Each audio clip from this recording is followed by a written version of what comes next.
এটা মানে কি? সারেন্ডার মানে সমর্পণ, মানে অহংকারের বিলয়।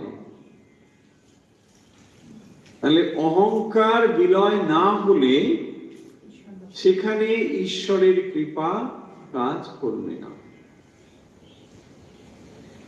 তাহলে সাধন ভজন যদি সমর্পিত নয় না করি, তাহলে সাধন ভজন আমাকে অহংকৃত করতে পারে।